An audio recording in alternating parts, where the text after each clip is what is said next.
ဒီဇိုင်းလေးကိုမှတ်မိလားဒီဇိုင်းလေးကအရှင်တော့တာမွေအိုးရှင်းမှာဖွင့်ခဲ့တဲ့ရှာဝူရှိဆိုင်လေးပဲအခုတော့မရှိတော့ဘူးဘန်ကောက်ရောက်တယ်ဆိုတော့ဒါအလွမ်းပြေဒီဇိုင်းလေးကိုစားပြစ်တယ်ဒီမှာတော့ထုံးစံအတိုင်းပဲသူ့ရဲ့ပါဝင်တဲ့အသားတွေပေါ်မူတည်ပြီးတော့ဈေးနှုန်းလေးတွေအဆဆရှိတယ်400ကျော်ကနေစတာပေါ့နော်400ကျော်ကိုရီကတော့ beef တွေဘာတွေလည်းမစားဘူး seafood တွေလည်းတိတ်မကြိုက်ဘူးဆိုတော့ကိုရီကအသီးရွက်နဲ့အသားကိုအဓိကထားတယ်ဒီအနှိမ့်ဆုံး package လေးပဲစားပစ်ခဲ့တယ်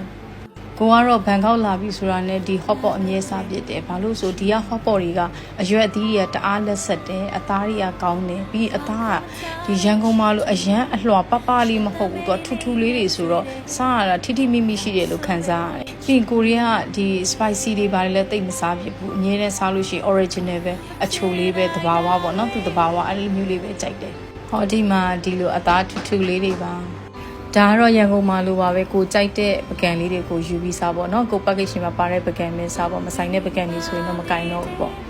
ဟိုပြင်မှာဆူရှီတွေပဇွန်ကြော်တွေအဲ့တမ်ပူရာတွေအဲ့ဒါတွေလည်းအများကြီးရှိတယ်ဒါပေမဲ့ကိုလေးကြတော့ကို package မှာမပါတော့မစားတော့ပြီးတော့ကိုကအကြော်လော်တွေလည်းတိတ်မကြိုက်တော့အဓိကအပြုတ်ကိုလေအဲ့တော့အရွက်နဲ့အသားတွေနဲ့ပြုတ်ပြီးတော့စားပါတယ်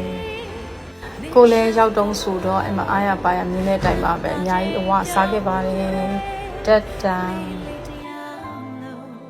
Yeah, I get it out like